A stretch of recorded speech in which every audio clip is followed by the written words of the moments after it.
The road into the Smokies ends where the ridge rises and the valley floor goes dark beneath the canopy. Past that point, the land does not open.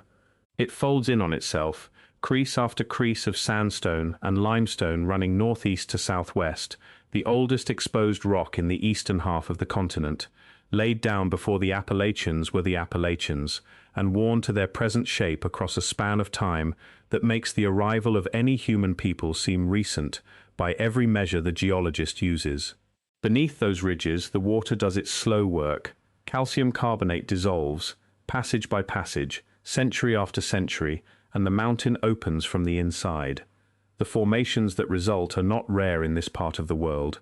What is rare is what the Cherokee described as existing inside them. What the Cherokee called the caves under the Smokies was not one place.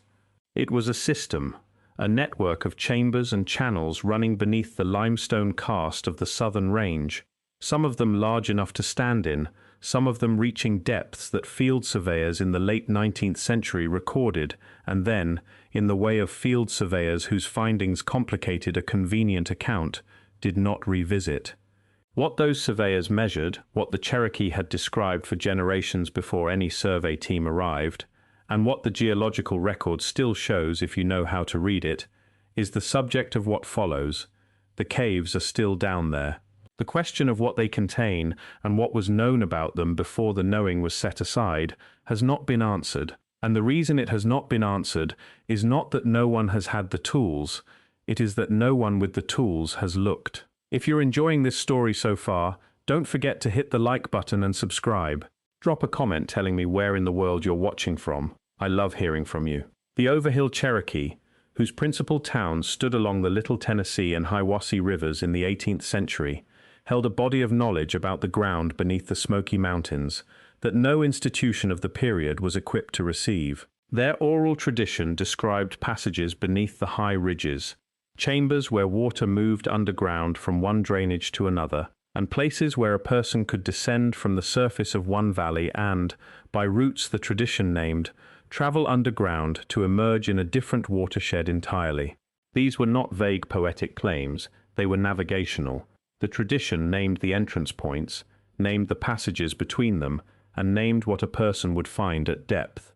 The ethnographer James Mooney, who lived among the Cherokee in the 1880s and 90s, and whose collected accounts were published by the Bureau of American Ethnology in 1898, recorded several of these place descriptions without fully grasping their geological content. Mooney understood the accounts he gathered as mythology. What the accounts described, with a specificity that mythology rarely demands, were karst features, sinkholes, resurgent springs, blind valleys where streams vanish into the rock and do not reappear for miles. The Cherokee did not use the vocabulary of the geologist, but they named places by what those places did. A spring that emerged from solid limestone at the base of a ridge was a place where the water came back. A depression in a high meadow where no stream ran out was a place where the water went in. The relationship between those 2 points, described in the oral tradition as a passage with its own name and its own history, is precisely the kind of underground connection that a hydrological survey would later need instruments and dye traces to confirm.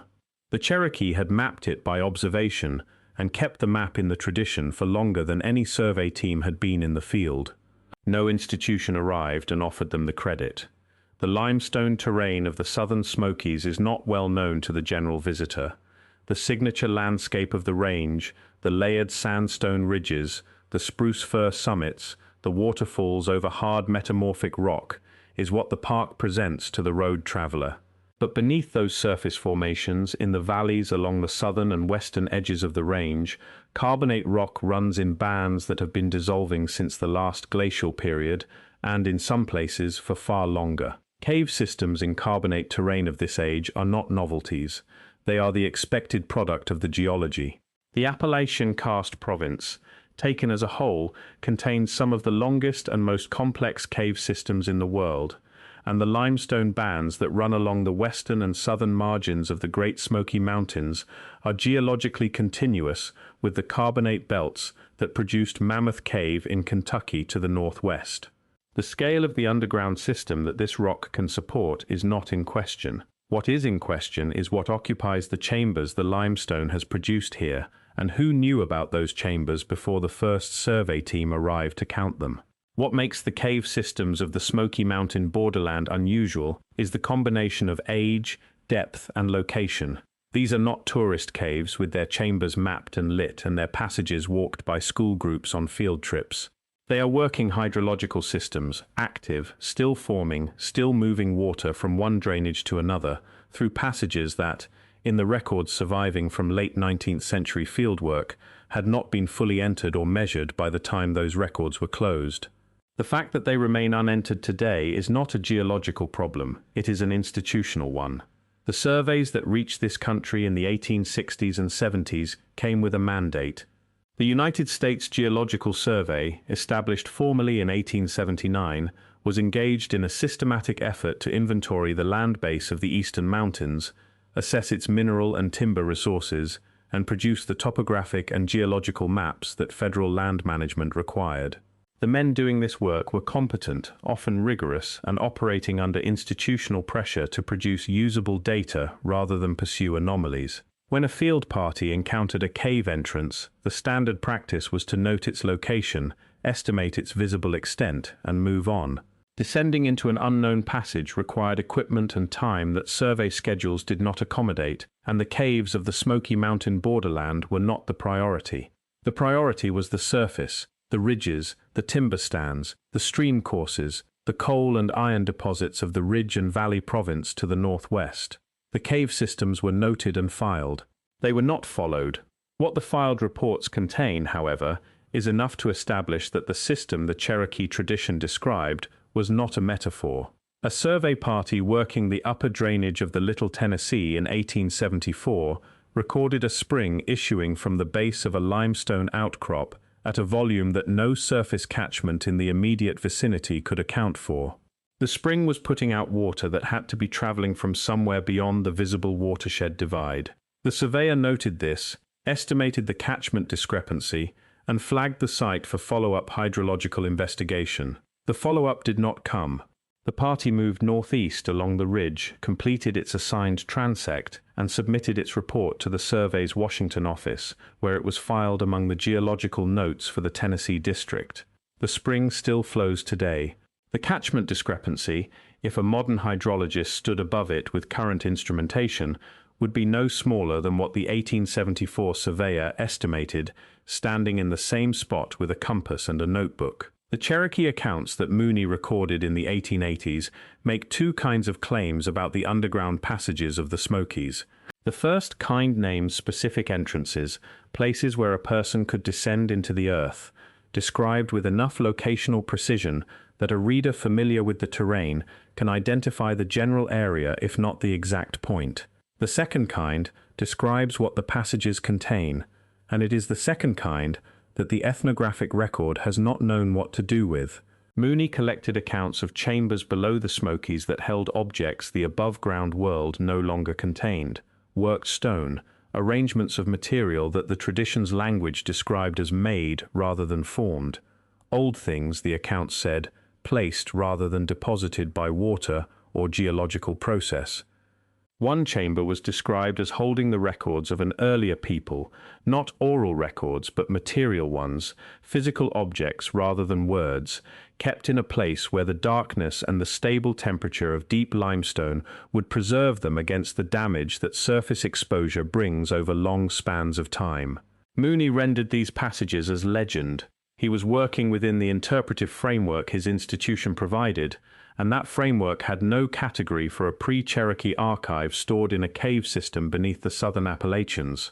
So the descriptions were printed in the 1898 volume of the Bureau's annual report, attributed to an elder whose name Mooney recorded, and there they have sat, correctly cited and almost entirely unexamined, for over a century. The question those accounts raise is not whether the Cherokee invented a story about underground chambers. They did not need to invent it. The chambers are real. The limestone beneath the southern Smokies produces them the way the geology demands. The question is what the tradition was describing when it said that what was inside those chambers had been placed there, and by whom, and when. The tradition itself does not claim Cherokee authorship for the material. It identifies the objects as belonging to people who came before, people who knew the caves not as hiding places or shelters, but as repositories, places chosen deliberately for their permanence, their cold, their dark, and their depth below the reach of the world above. Cave environments at depth below the water table maintain a constant temperature year-round, typically between 54 and 58 degrees Fahrenheit in this region, and a constant humidity. For the preservation of organic and ceramic material, those are ideal conditions. A tradition that describes a chamber used to preserve material records of a prior people was describing, whether or not it was aware of the geological specifics, a place with exactly the right properties for the purpose. When the Cherokee say a thing was placed in the ground by those who came before, the ethnographic default is to treat that as a way of encoding cultural significance into landscape. But the caves Mooney's sources described are real caves. The objects they said were inside them were described with specificity, and the combination of those two facts is what no institution that received the accounts ever sat with long enough to ask whether it required a different response. In 1904, a surveyor named David Kephart, working for the newly established Appalachian National Park Survey Commission, was tasked with mapping the cave features of the Borderland valleys south and west of the main Smoky Ridge. Kephart spent 3 seasons in the field between 1904 and 1907, and his field notebooks, held today in the archives of the Tennessee State Library, describe a landscape that the later park maps do not fully reflect. Kephart was not a geologist by training, but he was methodical and unhurried, and he understood that karst terrain requires a different kind of attention than solid ridge. He located and sketched the entrances to at least 11 separate cave systems in the area bounded by the lower Little Tennessee, the Hiwassee, and the western face of the main Smoky Ridge. Of those 11, he entered 4. Of those 4, he descended to significant depth in 2. What his notes describe in those 2 systems is the reason his survey, though completed and submitted, did not become the foundation for any further investigation. In the deeper of the 2 systems he entered, Kephart descended approximately 60 feet below the surface entrance through a breakdown chamber and into a passage that the cave stream had cut over a very long period of time. The passage ran, by his estimate using the survey chain he carried, roughly 400 feet into the hill before it opened into what he described as a chamber of considerable size. He measured the chamber at approximately 40 feet wide and estimated the ceiling at 30 feet above the passage floor. The floor of the chamber was dry, sitting above the active stream level, and had accumulated a layer of fine silt that told Kephart the chamber flooded periodically during high water events. On the silt-covered floor and in alcoves set into the chamber walls, Kephart found objects he spent several pages of his field notebook trying to describe with precision. Stone pieces worked into shapes he could not identify as natural, arrangements on the chamber floor that appeared deliberate rather than random, as though something had been organized and left. Material in one wall alcove that he described as possibly ceramic, dark and smoothed, broken into fragments but clearly shaped before it broke, because the breaks themselves followed lines that formed edges rather than scattering randomly as stone fractures do. He removed 2 pieces, sketched them in the notebook with measurements and what he judged to be their approximate weight, and brought them out of the cave through 400 feet of passage and 60 feet of breakdown. The notebook entry for that day ends with a sentence that is not typical of a survey log. It reads, in his hand, that he did not know what he was looking at, and that he was not certain anyone would. If you're hooked on this story, make sure to subscribe and turn on notifications so you never miss an upload. Your support means everything and helps me bring you more emotional stories like this one. Kephart sketched the chamber in plan view before he left it, with compass bearings to each alcove and a chain measurement of the room's longest axis. He marked the entry passage bearing and measured the breakdown slope he had descended to reach it. This was not the work of a man who thought he might have imagined what he was looking at. It was the work of a surveyor who wanted what he had found to be locatable again, by himself or by whoever came after him. The 2 fragments Kephart brought out of the chamber were submitted with his final report to the Park Survey Commission in Washington in 1908. The commission acknowledged receipt of the report. No record of what happened to the fragments exists in the Commission's surviving correspondence. The acknowledgement letter mentions the report. It does not mention the objects. Whether they were examined by anyone at the Commission before they disappeared into the institutional stream is not knowable from the surviving record. What is knowable is that they were never published, never displayed, never formally analysed, and never formally dismissed. They were received and they vanished. Kephart's report was neither published nor formally refuted. It was filed. His cave maps, the 11 entrance locations, and the passage sketches for the 4 he entered appear nowhere in the subsequent cartographic record of the national park. When Great Smoky Mountains National Park was formally established in 1926 and its initial resource inventory was conducted, the cave systems of the borderland valleys were listed generically and without the detail Kephart's survey had produced. His 3 seasons of fieldwork, the notebook entries, the survey chain measurements, the sketched chamber dimensions, and the carefully described objects in the alcoves, had effectively not occurred for the purposes of the institutional record. The notebooks survived because Kephart kept copies in his own possession, and they passed after his death to the Tennessee State Library as part of a larger donation of regional historical material. They were catalogued, not studied. They are available to any researcher who requests them. They have not generated a published follow-up in the 117 years since he wrote them. That fact is not a small one. These are not obscure documents in an inaccessible archive. They are catalogued, described, and available in a state library.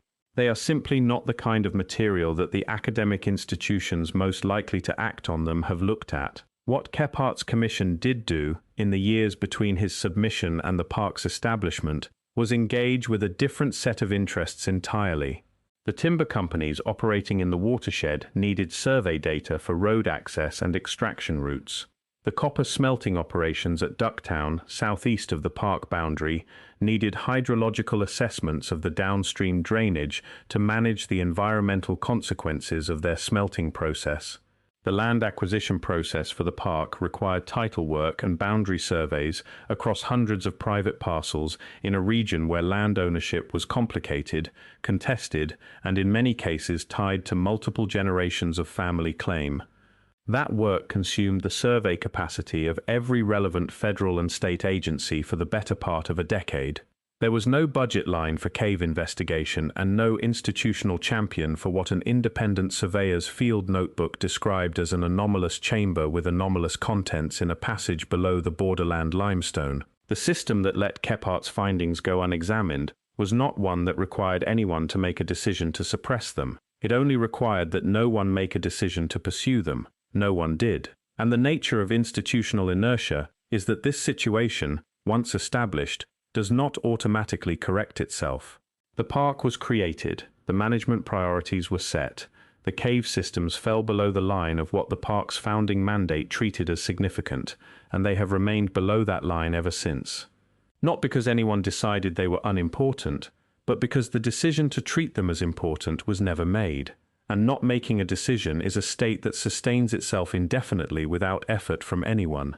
The Cherokee accounts that Mooney collected and Kephart's field notebook describe the same underground world from opposite directions. Mooney's sources spoke from inside a tradition that had known the caves for far longer than any survey team. Kephart spoke from inside the limestone itself, carrying a chain and a candle, and a surveyor's instinct for recording exactly what he saw. Both sets of records describe worked material in chambers below the southern Smokies. Both sets of records were received by institutions that did not know what to do with them. Neither set has been followed up by the institutions that received them. The gap between what those records contain and what the official story of the Southern Appalachians has been willing to accommodate is not small. It runs from the 1890s to the present and covers a body of testimony, field observation, and geological fact that the standard account of pre-Columbian occupation in the eastern mountains simply does not have a place for. The standard account holds that the southern Appalachians prior to the formation of the Cherokee Confederacy in the historical period were occupied by a succession of woodland and Mississippian cultures whose material record is concentrated in the river valleys and whose underground presence was limited to the extraction of flint and ochre from shallow surface deposits. The caves do not figure in this account. The hydrological systems that the Cherokee tradition mapped do not figure in it. The spring with the unexplained discharge volume that the 1874 survey party measured and flagged for follow-up does not figure in it. The account is not wrong about what it includes. It is limited by what it excludes, and what it excludes is the underground record, the one that requires descending into the earth to read, and that no funded research program has descended into these particular caves to examine. The eastern band of the Cherokee, whose reservation lies at the southwestern boundary of the national park, has maintained a knowledge of the caves that no federal agency has matched. Tribal members familiar with the tradition Mooney recorded have, in conversations documented by regional historians and ethnographers working in the latter half of the 20th century, described the underground passages of the Smokies in terms consistent with the older accounts. The passages have names. The names describe what the passages do. The places where the water goes in and the places where it comes back out are known and have been known across a span of time that any archaeological survey of the region should take as its primary orientation rather than its afterthought. The tradition locates specific entrances to specific underground systems in descriptions precise enough that a researcher familiar with the terrain can cross-reference them against Kephart's 11-entrance survey and find points of agreement. That cross-reference has not been formally attempted. No institution has brought the ethnographic archive, the survey notebook, and the modern hydrological data into the same room and asked what they collectively describe. These conversations have been treated by the institutions that received them the same way the institutions of the 1890s treated Mooney's published accounts. They have been noted, they have not been followed. The geology of the southern Smoky Mountain borderland has continued to develop independently of anyone's interest in its archaeological content. Speleological surveys conducted in the 1980s by the Cave Research Foundation documented active passages in the limestone bands of the Chilhowie Mountain Formation along the western margin of the park that connect drainage basins separated by several miles of surface terrain. The dye trace studies that confirmed those connections produced maps of underground flow paths that, laid over the topographic base of the region, match with considerable precision the place name geography that Mooney recorded from Cherokee sources a century earlier. A spring that the tradition named as the place where the water comes back from under the ridge is, by the hydrological evidence, exactly that. The underground passage connecting that spring to its upstream input has not been entered. The passage is active, carrying water at high volume during storm events, and the Cave Research Foundation survey reports note that entering it safely would require equipment and conditions the survey parties of the 1980s did not have available in the field. The reports are on file. The passage is still there. What it contains below its active stream level, in any dry chambers above the flood stage, is not known. What remains, once the survey reports and the ethnographic records and the field notebooks are laid alongside each other, is a shape that the individual pieces do not resolve on their own. A tradition that mapped underground passages with enough accuracy to match hydrological survey a century later. A field surveyor who entered those passages and found material he could not account for, and described with more care than the institution that received his report ever brought to bear on it. A commission that received his report and did nothing with it. A national park whose establishment consumed the survey capacity that might otherwise have followed up. A tribal tradition that continued describing the same underground world across all of it. And a research community that has not yet chosen to take the oral record as a starting point for investigation, rather than a subject for archival notation. The caves are still under the Smokies, the limestone is still dissolving. The passages that the Cherokee mapped and named, and the passages that Kephart measured with a survey chain and described in a notebook that went into an archive for over a century, are still there. The chamber Kephart found is still there if the passage to it has not been blocked by breakdown since 1905. The spring with the unexplained discharge is still flowing, still putting out water that has traveled underground from a watershed the surface map does not connect to it. The dye trace connection is on record. The entrance to the passage that feeds the spring has not been formally entered. None of the 11 cave entrances Kephart mapped appear on any current park map. The notebook in the Tennessee State Library contains the compass bearings and chain measurements that would let a field team locate them again. That work has not been done. What the Cherokee knew about the caves under the Smokies was not the kind of knowledge an institution could absorb in the 1880s, when the Bureau of American Ethnology was collecting oral accounts under a mandate to preserve them as cultural heritage rather than treat them as geographical data. It was not the kind of knowledge the Park Survey Commission could act on in 1908, when the priority was land acquisition and the anomalous contents of a surveyor's notebook were a complication no schedule could accommodate. It is the kind of knowledge that a modern speleological survey, equipped properly and working with the cooperation of the Eastern Band, could follow into the ground and either confirm or set to rest. That survey has not been funded. It has not been proposed by any institution with the standing to conduct it. The Eastern Band's knowledge of the caves is on record in ethnographic archives. Kephart's field measurements are on record in the Tennessee State Library. The hydrological connections are on record in Cave Research Foundation survey reports. The pieces are there for anyone willing to assemble them and go underground. The southern Appalachians have been surveyed, logged, flooded by reservoir projects, mapped and remapped, touristed and protected, and still the ground beneath them has not been read with anything like the attention the surface has received. The caves of the Smoky Mountain borderland are among the least investigated karst systems of comparable age and extent in the eastern United States. They lie within a national park whose mandate includes the preservation of cultural and natural resources. They are described in an oral tradition that has been on record since the 1890s.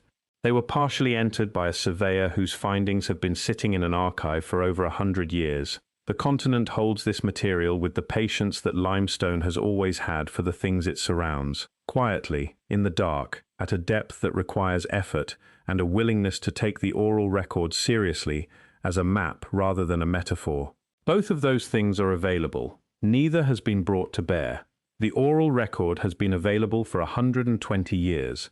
The geological record has been available nearly as long. The survey notebook describing a chamber 40 feet wide at 60 feet of depth, with alcoves and worked fragments and a silt floor that a surveyor in 1905 recorded with compass bearings and chain measurements precise enough to allow re-entry, has been available in a catalogued state archive for the same period. The question of what Kephart found in that chamber, and whether what the Cherokee tradition described as the records of an earlier people placed in the stable dark below the mountains is something a properly equipped survey could locate and name, is sitting in the gap between those records, where it has been sitting since before anyone alive today was born. The land is patient. The question is patient. What has not yet arrived is the investigation that would go down into that passage, move through the breakdown, and read what the chamber floor still holds in the dark beneath the most visited mountain park on the continent. The notebook is in Nashville. The compass bearings are in the notebook. The cave is in the limestone, and the limestone has been waiting, the way limestone waits, since 1905. Thank you so much for watching until the end. If you loved this story, check out the other videos on your screen now. I think you'll really enjoy them. And don't forget to subscribe if you haven't already. See you in the next story.